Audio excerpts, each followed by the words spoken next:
नमस्कार, मैं हूं राजेंद्र तिवारी और आप देख रहे हैं अनब्रेकिंग। अनब्रेकिंग में आज बात महाराष्ट्र की। दरअसल जब से चुनाव के नतीजे आए हैं और जिन राज्यों ने नतीजों में सबसे ज्यादा भारतीय जनता पार्टी को परेशान किया है, उनमें महाराष्ट्र सबसे ऊपर है। महाराष्ट्र में दरअसल पूरे समीकरण पलट गए। भारतीय जनता पार्टी ने जितनी भी कोशिशें की थी अपनी जगह बनाने की, अपनी मजबूत करने की, वो सारी कोशिशें नाकामयाब रहीं। और जैसा तमाम लोग ऑब्जर्व कर रहे थे वैसा ही हुआ। भारतीय जनता पार्टी की सीटें दहाई में भी नहीं पहुंच पाई और इसके चलते सबसे बड़ी फजीहत भारतीय जनता पार्टी की हुई।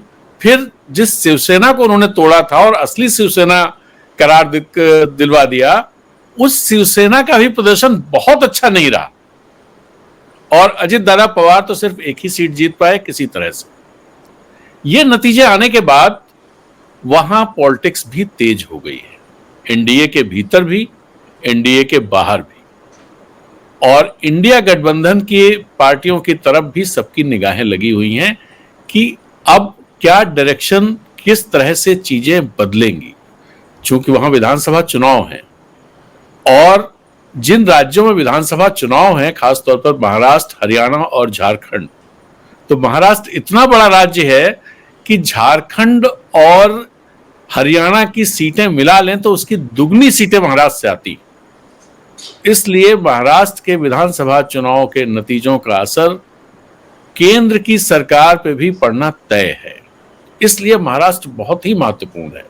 महाराष्ट्र पर बात करेंगे, वहां क्या चल रहा है, उससे क्या चीजें बदलेंगी और उसका असर राजनीति पर, खासतौर पर केंद्र की राजनीति पर क्या पड़ सकता है। हमारे साथ हैं देश के वरिष्ठ पत्रकार अनुराग चतुर्वेदी जी। अनुराग जी, आपका स्वागत है।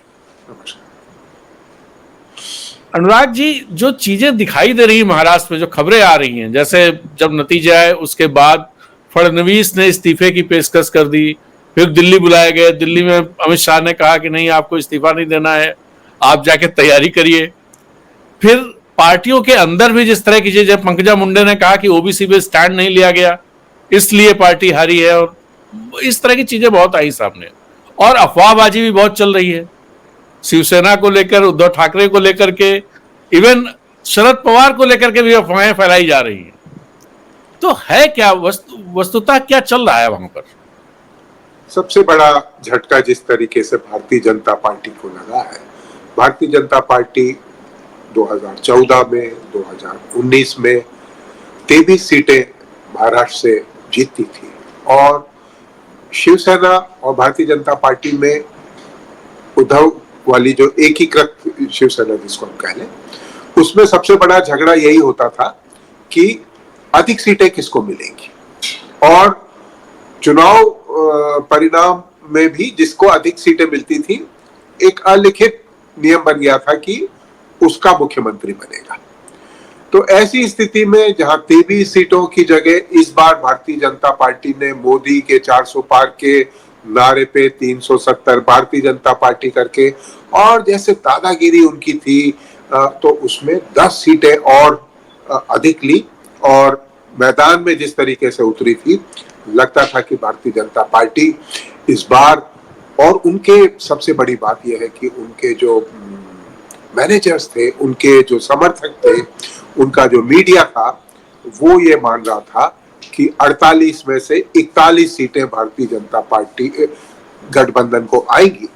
लेकिन जब परिणाम आए तो भारतीय जनता पार्टी सिर्फ 9 सीटें जीत पाई, और जो कि उनके गढ़ थे, बहुत सारे गढ़चिरौली जैसे गढ़ था, धुलेगढ़ था, जहां वो वर्षों से जीत रहे थे, तो वहां पे उनकी इतनी करारी हार हुई। या गढ़चिरौली में, ये जो धुले में आदिवासी इलाका है, उनमें सारा का सारा उनका बेस खिसक गया और भारतीय जनता पार्टी सिर्फ 9 पे ही रह गई।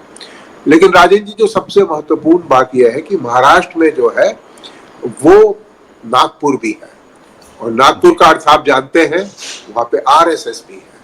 तो फडणवीस, गडकरी, और आपने देखा कि जब नरेंद्र मोदी की शपथ हो रही थी तो जब सब लोग वहां खड़े हो गए थे, जय जयकार करने लगे थे, तो एक आदमी जो था वो जय जयकार में शामिल नहीं था। तो कई बार ये भी जो आप जो कह रहे हैं कयासों की जो भट्टी है, उसमें ये लगाया गया कि देवेंद्र फडणवीस को और ने जब इस्तीफा दे दिया तो उनके घर पे 3 आरएसएस के बड़े वरिष्ठ नेता पहुंचे और उन्होंने उनको कहा कि आपको इस्तीफे अभी नहीं देना है, आप हमारे महत्वपूर्ण सिपाही हैं। और आपको ये भी मालूम ही होगा कि अगले वर्ष जो है भारतीय राष्ट्रीय स्वयंसेवक संघ अपने 100 वर्ष पूरे करने वाला है। तो 100 वर्ष जब उनके पूरे हो रहे हैं, भारतीय जनता पार्टी की थोड़ी कमजोरी हालत दिखाई दे रही है, तो ऐसी स्थिति में महाराष्ट्र की राजनीति में बड़ी उथल पुथल और चर्निंग जिसको अंग्रेजी में कहते हैं वो शुरू हो गई। जी, नतीजे जो भी आए, लेकिन भारतीय जनता पार्टी का वोट शेयर बहुत कम, ऐसा नहीं हुआ है कि उसमें बहुत बड़ी गिरावट आई हो, क्योंकि जो वोट शेयर 2019 में था लगभग उतना ही 0.5% या ऐसा कुछ गिरावट है। और उसी तरह कांग्रेस की सीटें भली बढ़ गई हैं, उनका वोट शेयर भी बहुत ज्यादा ऐसा कुछ बढ़ा नहीं है। जैसे 2019 में कांग्रेस का वोट शेयर था 16.41, इस बार हो गया 16.92, और बीजेपी का था 27.84, 26.18, और नहीं, मैं थोड़ा गड़बड़ कर रहा हूं, 27.84 जो कम होकर के हो गया 26.14। तो ये जो बहुत छोटी सी गिरावट दिखाई दे रही है, क्या इसको किस तरह से देखा जाना चाहिए? ये जो गिरावट है या ये जो है, इसको मैं वोटों का संतुलन के रूप में देखता हूं। मैं विशेषकर 2-3 कॉन्स्टिट्यूएंसी को अगर देखें जहां पर कि घाटकोपर पश्चिम है और या उत्तर पश्चिम मुंबई की जो कॉन्स्टिट्यूएंसी है, जहां पर कि किरीट सोमैया या मनोज कोटक जीतते थे और काफी वोटों से जीतते थे, 2.5-3 लाख वोटों से जीतते थे, वहां पर शिवसेना उद्धव ठाकरे करीब 60,000 वोट से जीती। तो क्या हो गया कि जो मुस्लिम वोट था वो एन ब्लॉक आपके शिवसेना को गया। वो एक वोटों का संतुलन किया गया। वोट तो वही थे, लेकिन वो जब इधर से उधर चले गए तो उनका सीटों का चरित्र बदल गया और कांग्रेस के जो परंपरागत वोट थे वो शिवसेना से जुड़ गए। शिवसेना, और इस बीच में मैं एक और मुझे बात लगती है कि जो एनसीपी है और शिवसेना है, ये बड़ी चुनावी मशीनरी चलाने में बड़ी माहिर है। और विशेषकर एनसीपी का जो रूरल महाराष्ट्र में जिस तरीके से बूथ मैनेजमेंट होता है, बिना पन्ना प्रमुख या बिना बहुत सारे प्रचार के बावजूद वो बहुत अच्छी तरीके से इसको चलाते हैं और शरद पवार की इसमें बड़ी महारत हासिल है। तो शिवसेना शहरी क्षेत्रों में, ये शरद पवार ग्रामीण महाराष्ट्र में, उन्होंने भारतीय जनता पार्टी से वोट शेयर में या वोट डलवाने में एक तरीके से चुनौती उसको स्वीकार किया था। लेकिन सबसे बड़ी बात मुझे लगती है कि भारतीय जनता पार्टी जो कि एक हिंदुत्व की लहर पे और एक उन्होंने भारतीय जनता पार्टी का वली पंकजा मुंडे कुछ भी कहे, लेकिन भारतीय जनता पार्टी की अभी भी सबसे ज्यादा पैठ जो है महाराष्ट्र में वो ओबीसी के बीच में है। भले उन्होंने ओबीसी और मराठा जो आंदोलन के दौरान एक पेंडुलम की एक नीति अपनाई थी, क्योंकि एकनाथ शिंदे जो है वो मराठा है और अगर आप देखेंगे तो मराठे दोनों पार्टियों के काफी बड़ी संख्या में, तीनों गठबंधन में काफी बड़ी संख्या में जीते हैं अगर आप उनका विश्लेषण करेंगे। तो ऐसी स्थिति में महाराष्ट्र में वोट एक तरीके से में कोई ज्यादा बदलाव नहीं हुआ, लेकिन उनका जो एडजस्टमेंट थे वो इस तरीके के हुए कि कांग्रेस, जिसको कि इन तीनों और जिसने बहुत समझौते किए, बहुत सारा झुकी, क्योंकि वो गठबंधन की एक बड़ी पार्टी थी, राहुल गांधी ने काफी यहाँ पे यात्राएं की थी। अब जैसे भिवंडी जैसी कांग्रेस की जो परंपरागत सीट है, जहाँ पे कि शरद पवार ने कहा मुझे एनसीपी का हमें उम्मीदवार खड़ा करना है, और सबसे बड़ी आपको राजेंद्र जी आश्चर्य होगा कि महाराष्ट्र में 3 मंत्री जो थे वो चुनाव हार गए, और जैसे जिनका नाम पैन इंडिया में कोई ज्यादा जानता नहीं था, एक वित्त कपिल पाटिल थे, नारायण राणे को तो सब जानते हैं, वो थे। तो बड़ी तादाद में लोग बाग जो है ने मतदान भी किया और अपनी राजनीतिक चिंतन को, अपने राजनीतिक सोच को बताया। जी राजेश जी, ये जो खबरें वहां से आ रही हैं कि शिवसेना शिंदे खासतौर पर उसके सांसदों या उसके विधायकों विधानसभा चुनाव को देखते हुए उसमें से कुछ लोग वापस उद्धव ठाकरे के साथ आना चाहते हैं, या अजित दादा पवार के साथ जो लोग गए हैं उनमें से भी एक बड़ी संख्या है जिनको लग रहा है अजित दादा पवार के साथ हमारा कोई भविष्य खास दिखाई नहीं दे रहा है उनको। क्या इस तरह की कुछ रीअलाइनमेंट दिखाई दे रहे हैं आपको, और वो हैं तो उनका असर क्या पड़ने वाला है? मुझे लगता है कि अजित दादा तो खुद भी शरद पवार के साथ जाके एक समझौता कर सकता है, और उनके लिए सबसे आसान है क्योंकि वो एक ही छत के नीचे रहते हैं, एक ही कुएं का पानी पीते हैं, एक ही बस्ती में रहते हैं। और जिस तरीके से बारामती में सुनेत्रा को जो सुप्रिया सुले ने जिस तरीके से जो लीड दी है 50,000 से भी ज्यादा की, वो न केवल अजित दादा की आंखें खोलने के लिए पर्याप्त है, बल्कि एनसीपी के जो और जो विधायक हैं जो अजित दादा को अपना मानते थे उनके लिए भी वो है। और आपने देखा होगा कि एनसीपी में ज्यादातर जो विधायक या पूरी के अजित दादा की पार्टी के जो लोग थे वो एक शॉर्ट टर्म गेन के लिए भी आए थे, अगर हम लोग शेयर मार्केट की भाषा में बात करें तो। और वो था कि जो ईडी के और इनकम टैक्स के और जो केसेस चल रहे थे उनको वो अपने पक्ष में लेके समाप्त करवाना चाहते थे। कल ही आपने देखा होगा कि इकबाल मिर्ची की जो वर्ली पे जो प्रॉपर्टी थी वो प्रफुल्ल पटेल को 148 करोड़ रुपया ईडी को वापस से जब्त की थी, उनको देने का आदेश मिला है। तो और मुझे लगता है कि जिस तरीके से प्रफुल्ल पटेल की अडानी परिवार से, अडानी घराने से नजदीकी है, तो एनसीपी की तरफ से वो वहां पर मंत्री बन जाए तो भी उसमें इसकी चर्चा बहुत तेज है, वो है क्योंकि वो जो है गोंदिया में बीड़ी का व्यापार करने वाले एक गुजराती सज्जन है, और जो कि एनसीपी की जो व्यावसायिक हित है उनमें उनकी प्रमुख भूमिका होती है। लेकिन एनसीपी एक राजनीतिक दल भी है और मराठों में उनका वर्चस्व भी है, उनके कई बैंक हैं, कई शिक्षण संस्थान हैं जिनको कि शक्कर सम्राट या शिक्षण सम्राट कहा जाता है। लेकिन ज्यादातर जो शिक्षा के केंद्र खोले गए थे पतंगराव कदम ने या अजित दादा ने, तो वहां पर काफी बदलाव हो रहे, क्योंकि इंजीनियरिंग और मैनेजमेंट के कॉलेज आप जानते हैं कि पूरे देश में जो है उनकी जो व्यावसायिकता थी, जो उनसे जो आप आर्थिक कमाई करते थे, वो केवल अब जमीन में परिवर्तित रह गए हैं, उनमें छात्र ज्यादा आते नहीं है।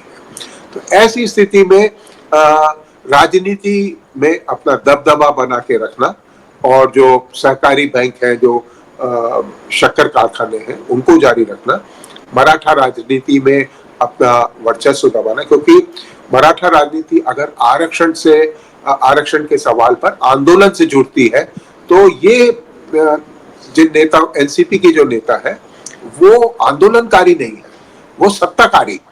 तो ऐसी स्थिति में उनको काफी चुनौती मिल रही है और नया नेतृत्व पैदा हो रहा है। जैसे मनोज जो जरंगे पाटिल जो है वो इतने भूख हड़ताल करते हैं, इतना अनशन करते हैं कि लगता है जैसे गांधी जी ने जैसे इस हथियार को काम में लेते थे, उतना हर 3-4 सप्ताह के विश्राम के बाद फिर वो मैदान में आ जाते हैं और अपना दबदबा दिखाते हैं। ये अलग बात है कि निरंगे पाटिल को जो है वो शरद पवार का अपरोक्ष रूप से समर्थन था। और मुझे ऐसा लगता है कि शरद पवार इस सारी की सारी उछाड़ पछाड़ में काफी प्रभावी और काफी चाणक्य, जो एक आजकल का बड़ा प्रचलित मुहावरा है उसको अगर हम लोग बात काम में ले तो वो काफी उन्होंने इसमें एक पारंगत हासिल की है।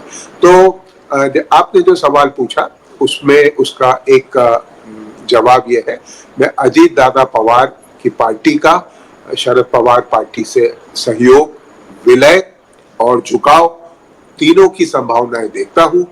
लेकिन एक नाथ शिंदे की जो पार्टी है वो उसका मिजाज अलग है, और उद्धव ठाकरे और शिवसेना का स्वभाव, उसकी प्रकृति, उसकी राजनीति, उनकी मिट्टी, वो सब अलग है। एनसीपी का जो खेत है, पौधे हैं, वनस्पतियां हैं, उनके रंग अलग है। और अगर आप देखेंगे तो एकनाथ शिंदे की पार्टी वाली जो शिवसेना है उसमें ज्यादा आपको इमारतें दिखेंगी, ईंटें दिखेंगी, सीमेंट दिखेगा, हाईवे दिखेंगे। तो वो उनकी जो धन उगाई जहाँ से या जहाँ से उनको शक्ति मिलती है वो उसके स्रोत अलग है। और एनसीपी जो है उसमें गन्ना दिखेगा आपको, शक्कर दिखेगी, शिक्षण संस्थान दिखेंगे, और पितृ पुरुष शरद पवार दिखेंगे। शरद पवार अभी भी अगर उनको आप उनकी राजनीति को देखें तो सबसे पहले वो अपने घर को मजबूत करते हैं। उन्होंने बारामती में अपनी पार्टी को जिताया, फिर उन्होंने मराठवाड़ा में और उत्तर महाराष्ट्र में अपनी पार्टी को जिताया, फिर मुंबई में जिताया, उसके बाद में वो दिल्ली जाते हैं। जबकि एकनाथ शिंदे जो है वो सबसे पहले शपथ ग्रहण करने के बाद में वो डेवोस चले गए थे। उनको कुछ भी नहीं मालूम है कि कैसे क्या है, अर्थशास्त्र क्या होता है, लेकिन वो एक उनके पास एक थैली थी जिसमें कि विधायक थे, और भारतीय जनता पार्टी को और विशेषकर देवेंद्र फडणवीस को लगा कि ये हमारा, फिर से मैं वो शब्द काम में लेना चाहूंगा कि मास्टर स्ट्रोक है। लेकिन भारतीय जनता पार्टी ने अपने पैरों पे कुल्हाड़ी मारी, और सबसे बड़ी बात ये हुई कि वो महाराष्ट्र में इन नेताओं के प्रति जो राजनीतिक सहानुभूति पैदा हुई है उसका आकलन नहीं कर पाई, और उनकी डिपेंडेंसी, उनको जो सारा का सारा अपनी जो ताकत थी भारतीय जनता पार्टी की, उसको उनको शेयर करना पड़ा अजीत दादा से और एकनाथ शिंदे से, जो कि राजनीतिक रूप से जिन मजबूत नहीं थे। तो ऐसी स्थिति में इन दोनों सहयोगियों के साथ भारतीय जनता पार्टी जब मैदान में उतरी तो वो काफी बिखर गई थी, और बहुत सारे ऐसे विधायक या नेता थे जो भारतीय जनता पार्टी और गोदी मीडिया के प्रचार के मुकाबले में चुनाव में नहीं उतरना चाहते थे कि हम तो हार ही जाएंगे। लेकिन लोगों ने ये, जैसा हम लोगों ने शुरू से कह रहे थे कि ये चुनाव जो था ये लोगों का हो गया था, और जहां जहां से भारत यात्रा गुजरी वहां से भी कांग्रेस को फिर से मजबूत हुई। इसमें सबसे बड़ा सफलता में कांग्रेस की मानता हूं, जिसमें विदर्भ में और पूरे पैन महाराष्ट्र में, इवन मुंबई जहाँ पे कि उन्होंने कई सालों से 2009 के बाद में एक भी सीट नहीं जीती थी, वहां पर वर्षा गायकवाड़ जो कि मुंबई प्रदेश कांग्रेस की अध्यक्षा है और दलित है, दलित महिला ने जनरल कैटेगरी सीट से, जो कि सुनील दत्त वाली सीट थी, और जो कसाब फेम का जो निकम करके जो उनको उन्होंने परास्त किया, और एक सीट केवल 44 वोट से जो रविंद्र वायकर है वो जीते हैं, नहीं तो और ये जो पीयूष गोयल की जो सीट जो थी जिसमें कि जीत हुई है, वो मुझे लगता है वहाँ 6 लाख वोट से भारतीय जनता पार्टी, वो एक बहुत बड़ा गढ़ है गुजराती और मारवाड़ी, उसका निवासियों का। जी। तो ऐसी स्थिति में कांग्रेस ने गजब का परफॉर्मेंस किया। शरद पवार ने भी 10 में से 8 सीटें लाए।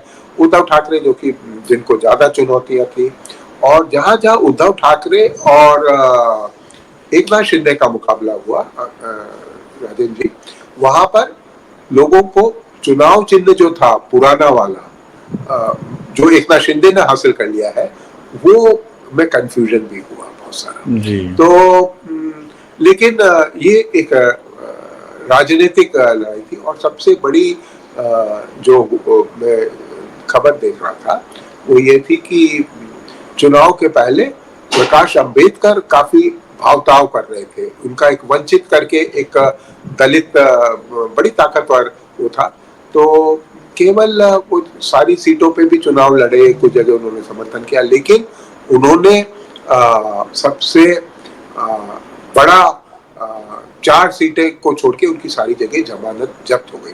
तो इसका मतलब ये हुआ कि जो दलित है, मुस्लिम है और मराठा है, वो इंडिया गठबंधन के साथ आ गया, और भारतीय जनता पार्टी अपने जो राम मंदिर के या जो उनके जो इश्यूज थे वो ज्यादा नहीं चल पाए। लेकिन भारतीय जनता पार्टी के वे नेता जो कि ईमानदारी से काम करते थे, वो काफी, या जिनकी राष्ट्रीय ख्याति बन गई थी, जैसे गडकरी है, पीयूष गोयल है, वो चुनाव जीत गए। 9 में से अगर आप देखें कि कौन जीते हैं, तो वो उंगलियों पे गिने जाने वाले लोग हैं, क्योंकि सबसे बड़ी बात होती है आपके 10 उंगलियां होती, तो भारतीय जनता पार्टी ने हमें सुविधा दे दी कि आप 9 पे अपने गिन लीजिए और आसानी रहेगी। लेकिन ये हार बहुत करारी है, और फडणवीस ने जो इस्तीफा दिया है वो उसके राष्ट्रीय मंतव्य भी है, wheels with in the wheels भी है, वो शायद उत्तर प्रदेश की राजनीति से भी जुड़े हों, लेकिन ये तो सर्वविदित है कि देवेंद्र फडणवीस की अमित शाह से तनातनी है, वो उनको जाना नहीं चाहते हैं। लेकिन अब तो मुझे ऐसा लगता है कि जो राजनीतिक परिदृश्य बदला है, उसमें अमित शाह के लिए भी मोदी का उत्तराधिकारी बनना उतना आसान नहीं होगा जितना कि 2-3 महीने पहले लग रहा था कि अब ये सहज रूप से आ जाएंगे। तो राजनीति में जैसे कहा जाता है कि एक सप्ताह भी या एक दिन भी काटना कठिन होता है, उसकी ये स्थिति लगती है। जी। आपको शिंदे के बारे में क्या लग रहा है कि वो आने वाले दिनों में क्या वो भाजपा में शामिल हो सकते हैं? इसकी संभावना कितनी नजर आती है आपको? मुझे लगता है शिंदे जो है वो एक मैनेजर है। शिंदे के पास में कैश, जो जैसे आपका एक होटल होता है, तो उसमें जो टेबल पे जो बैठता है उसके पास में काफी पैसा होता है, तो उसकी आपके होटल में क्या चीजें का स्वाद कैसा है, क्या बिक रहा है, इससे उसका कोई मतलब नहीं होता। लेकिन शिवसेना ने, भारतीय जनता पार्टी ने जो उनकी को इतना महत्व दिया और जितना भाव दिया, अगर ऐसा माने राजनीतिक रूप में, तो मुझे ऐसा लगता है कि शिंदे सबसे पहले भारतीय जनता पार्टी में मर्ज हो सकते हैं, क्योंकि भारतीय जनता पार्टी के पास मराठी लीडर नहीं जी। और पहले एकनाथ खड़से होते थे जो उनके अध्यक्ष थे, उनको वहां पे काफी झगड़ा हुआ, फिर वो एनसीपी में चले गए। उनकी जो पुत्र वधू है वो जलगांव के पास से चुनाव लड़ी थी, वो ज्यादा बदलाव करते रहे। फिर इन्होंने नारायण राणे को लिया। नारायण राणे जो है वो कोंकण इलाके के मराठे हैं, तो मराठों में भी अगर आप सातारा के, पुणे के आसपास के या उस पठारी इलाके में अगर के मराठे हैं, तो मराठों के भी आपको मालूम ही होगा कि उनके 40-42 कुलीन परिवार हैं। तो अगर उन परिवारों में से अगर आप एक के सदस्य हैं, तो आपकी राजनीतिक हैसियत बड़ी होती है। अगर आप मराठा, हमारे यहाँ भारतीय जाति व्यवस्था जो स्ट्रेटिफिकेशन है वो हर जगह काफी दिखाई देता है। तो भारतीय जनता पार्टी को एक मराठा नेता की भी तो जरूरत है, और उनके जो पार्टी अध्यक्ष थे वो भी चुनाव हार चुके हैं, उनके ज्यादातर मराठे उनसे नाराज हैं। तो आरक्षण के सवाल को अगर ये हल कर देते हैं तो क्योंकि अभी जो चुनाव लोकसभा के जो परिणाम है, अगर आप उनको विधानसभा में कन्वर्ट करके देखें जी, तो 150 सीटें जो है वो इंडिया गठबंधन के पास में, और इंडिया गठबंधन वाले ये कह रहे हैं कि अगर हम लोगों ने दम लगाया, हमारी एकता बनी रही, तो हम लोग बात 180 सीटों तक जा सकते हैं, 288 में से। जी, लेकिन मुझे लगता है कि जो गुजराती लॉबी है अमित शाह और नरेंद्र मोदी की, वो और भी कोई मेजर ऑपरेशन कर सकती है चुनाव के पूर्व, विशेषकर जैसे मान लीजिए वो उद्धव ठाकरे को ही कहे कि हम आपको मुख्यमंत्री बनाने को तैयार हैं, क्योंकि आप देख रहे हैं कि अभी तक मोदी की गारंटी होती थी, मोदी अकेला सब पे भारी, उसकी जगह अभी एनडीए का एनडीए आ गया। हाँ, तो भारतीय जनता पार्टी अपना रंग बदलने में, अपने गान बदलने में, अपने नारे बदलने में, और एक फ्लेक्सिबिलिटी है उनमें, और वो एक ऐसा संकेत देती है कि वो जो हमारे साथ रहेगा उसको हम लोग बात मौज करेंगे, जो साढ़े संग रहेगा वो करेंगे। तो इस स्थिति में साढ़े नाल रहोगे तो मौज करोगे। हाँ, दैट्स राइट। तो ऐसी स्थिति में मुझे क्या लगता है, या वो जिसके साथ जाते हैं उसको रिवार्ड भी बहुत अच्छा करते हैं, जो उनसे नाराज होता है उसको पनिश भी बहुत करते हैं। तो लेकिन मैं मानता हूं कि उद्धव ठाकरे जो है वो बाल ठाकरे की हिंदुत्व वाली राजनीति को नहीं कर रहे हैं। उद्धव ठाकरे ने जो अपना रेफरेंस ग्रुप बनाया या राजनीतिक प्रेरणा ले रहे हैं, वो ममता बनर्जी से, अखिलेश से, तेजस्वी से ले रहे हैं, जिन्होंने एक इंद्रधनुषी गठबंधन बनाया है। और मेरा तो ये भी मानना है कि अगर उद्धव ठाकरे की जिस तरीके से एक्सेप्टेंस मुसलमानों में हुई है, उन क्षेत्रों में हुई है जहाँ पे कि उनको कोई स्वीकार नहीं करता था, तो और आप राजनीतिक रूप से आपकी काफी पिटाई हो चुकी हो, आपकी सारी चीजें छीन ली गई हो, उस परिप्रेक्ष्य में आपको नए क्षेत्र में राजनीति करने का अवसर मिलता है, आप सफल होते हैं, तो ये एक बड़ी चीज है। तो और वो जब देख रहे हैं कि अगर आपको हिंदुस्तान में राजनीति करनी है तो एक पक्ष की या भारतीय जनता पार्टी जैसे एक धर्म की नहीं कर सकते हैं, तो वो उद्धव ठाकरे अपने दादा प्रबोधनकार ठाकरे की राजनीति के, जो कि एक प्रोग्रेसिव आदमी थे, जिन्होंने काफी सामाजिक सुधारों के लिए किया, और वो कहते थे भी कि हमें ये जो गौमूत्र वाली हिंदुत्व है इसको मैं नहीं मानता हूँ। तो ऐसी स्थिति में मुझे कई बार लगता है कि जो सत्ता के लालच होते हैं और एक जो सामाजिक और राजनीतिक प्रतिबद्धता की राजनीति होती है, वो धीरे धीरे आदमी जब बियाबान में रहता है, सीखता है, संघर्ष करता है, तो उद्धव ठाकरे इस दौरान जब उनको एकनाथ शिंदे ने उनकी पीठ में छुरा भोग दिया, तो उसके बाद की जो सबसे उनकी जो राजनीतिक ट्रेनिंग हुई, वो मुझे लगता है एक महत्वपूर्ण थी। जैसे अखिलेश को भी आप अगर देखें तो जब मुलायम सिंह गुजर गए और उनके बाद जो राजनीतिक और उनके जो दोनों चाचा जो थे, रामगोपाल जी और शिवपाल जी, उन्होंने भी, शिवपाल ने तो पहले चुनाव में उनको काफी उनकी अपनी अलग पार्टी बना ली थी शिवपाल ने, अलग पार्टी, और अपनी उनकी साइकिल पे सवारी कर दी थी, या साइकिल को के कई टायर वायर पंक्चर कर दिए थे। लेकिन अभी आप देखा कि शिवपाल ने उनका नेतृत्व भी स्वीकार कर लिया। तो उद्धव ठाकरे और उनका बेटा, और मुझे उनका बेटा में ज्यादा सामाजिक और पर्यावरणीय चेतना दिखती है। तो महाराष्ट्र की बहुत सारी चीजें जो हैं वो बदलाव में है, लेकिन अगर उनको 3 महीने बाद अपनी सत्ता चुनाव जीत के दिखाई दे रही है तो उसके लिए वो जाएंगे बनिस्पत की ये जोड़ तोड़ के। और शायद शरद पवार तो मैं पक्का नहीं हूं, लेकिन मुझे ऐसा लगता है कि उन्होंने एक बड़ा जो काम जो था वो ये किया था कि उन्होंने कई नए लोगों को मौका दिया था। और जब पार्टी छोटी रह जाती है, विभाजन हो जाता है, तो उसमें कार्यकर्ता और ये सब नए रूप में आते हैं। तो अगर शरद पवार इन डिस्कार्टेड एमएलए को अपने साथ में नहीं लेते हैं जिनके साथ उन्होंने धोखा दिया, लेकिन शरद पवार एक उदार दिल के और बड़े नेता है, वो किसको किस पे वो करना चाहिए।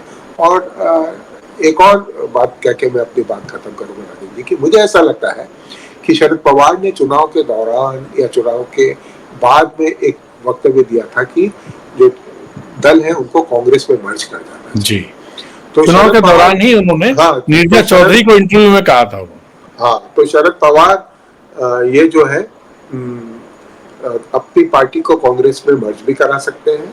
और उनकी पुत्री सुप्रिया सुले अगर महाराष्ट्र प्रदेश कांग्रेस की अध्यक्षा बन जाती है, जिसकी काफी संभावना लग रही है, तो ऐसी स्थिति में कांग्रेस भी मजबूत हो सकती है, उद्धव ठाकरे भी रहेगा। तो दो ही अभी एकनाथ शिंदे और कांग्रेस और भारतीय जनता पार्टी, अभी 4 की जगह मुझे लगता है 2-2 पार्टियां आ जाएगी, ऐसा संभावना लगती है। और कांग्रेस के साथ में शरद पवार का हो जाएगा, एकनाथ शिंदे कांग्रेस। जी। तो आपका कहना है कि वहां पर पॉलिटिकल रीअलाइनमेंट की प्रोसेस लगभग शुरू हो गई है और विधानसभा चुनाव आते आते वो चीजें सतह पर दिखाई देंगे और उसके नतीजे भी दिखाई देंगे। जी हाँ, यही आपने इसको सही समाप्त किया। और बहुत बहुत धन्यवाद, अच्छा लगा मुझे। जी नहीं, बहुत अच्छा लगा और हमारे दर्शकों को बहुत सारी इंसाइट्स महाराष्ट्र की पॉलिटिक्स को लेकर मिली होंगी। अनुराग जी, हम आपसे फिर बातचीत करेंगे, जैसे जैसे महाराष्ट्र में कुछ डेवलपमेंट्स होंगे हम आपसे समझने की कोशिश करेंगे। बहुत बहुत धन्यवाद आपका।